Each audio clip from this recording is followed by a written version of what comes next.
Yo, welcome to B-Boy Tech Report. This edition of B-Boy Tech Report, we're going to get into a review of these new Sennheiser HD6 Mix headphones. There we go.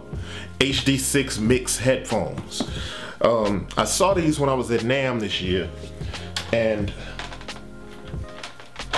you know, the headphone game is getting crazy. You got the Dr. Dre beats out there, they're all over the place. Jury's still out, in my opinion, whether or not they're the best headphones. I can tell you one thing, I think personally they're a little too flashy. I have a pair. Whenever I'm in the airport, people like to stop you and talk about these headphones because they're attention getting, and if that's what you want, that's what you'll get if you get those. I don't know if I can say that you'll get the best sound. You'll get boosted bass with those, but I don't know if I can say you'll really truly get the best sound. So when I was at NAMM, I ran into the rep for Sennheiser, however you say it, but we talked about the HD6s and the other headphones that are in the line with the HD6s. So first thing I noticed right off with the Sennheiser HD6s, HD6 Mix, is that they're understated, but they're still stylish, right? Flexible, if you could see that, they kind of twist back and forth, so they have a little bit of give, and I'll show that a little closer up. They have a little bit of give. They extend nicely, as any headphone should. But the style is what you might want to, take notice of. It's a nice gray, hard plastic type of casing, but it's almost has a little satin metallic type of finish to it. So that's pretty cool. And then it has the blue accent, it has the soft ear cup, and it has a blue finish on the inside. Really light, but still, you feel like you got something in your hands. It's a nice cushion underneath there. They're pretty light, but they feel comfortable on your head. So these are the HD6 Mixes. Put these joints on. I can't even really hear myself talk much, so it's noise canceling, and they put a pretty good grip over your ear, and I gotta say again, they're comfortable because of this little bit of flexing that happens here.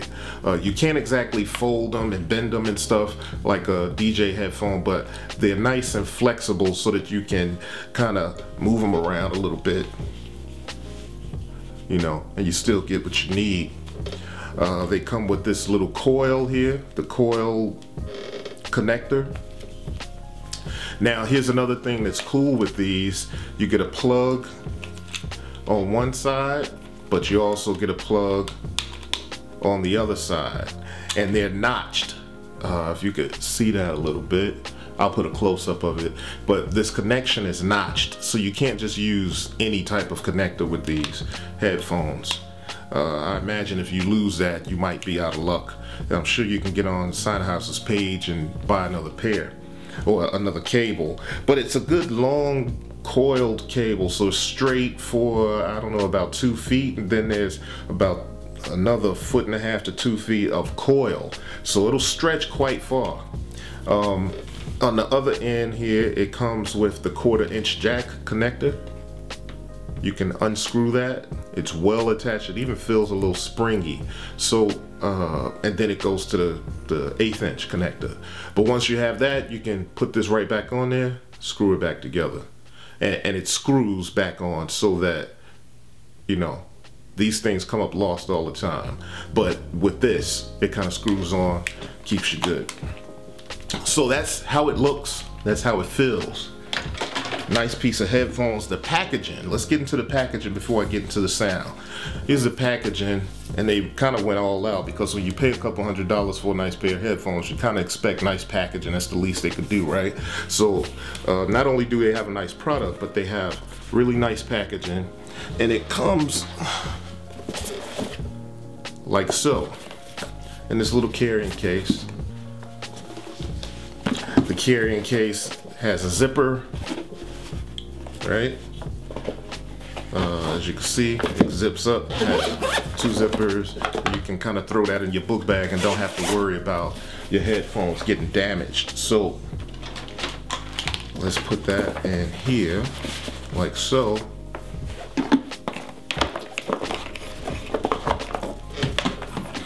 Just take that out like so. Now here's another little surprise here. You have some less shiny, it's a different texture. It's, what is that, velvet? It's kind of one of those kind of things, but it's nice and comfortable. So you can switch these cups out. The cushion on the cups, you can switch those out. And it comes with 2 of those, and also that all fits in the carrying case. Now, obviously, reviewing headphones is a little subjective, just like reviewing monitors is a little subjective. But here's what I'll tell you. I don't dig a lot of headphones. I got quite a few around here. But I'll tell you that the ones that I go to most are my Audio-Technica. I think they're, I don't know, H20s or something. I can't think of the name right off. How about this? While I'm talking about it in post-production, I'll put the name of it right here. So I usually reach for those when I'm mixing, where I'll use a different point of reference. Headphones on kind of gives you a different kind of point of reference. So there's a couple things I do when I'm mixing and making beats. I listen in my studio monitors, and I'm banging those. I'll put on my headphones every now and then if I want to do a little more critical reference listen back and forth. And then once I'm done with what I'm doing, I'll take that out to the car. And so you usually get a pretty good idea of what you're dealing with. For me, that gives me really good points of reference. With these HD6 mixes, there's a really true mix, but it sounds really rich though.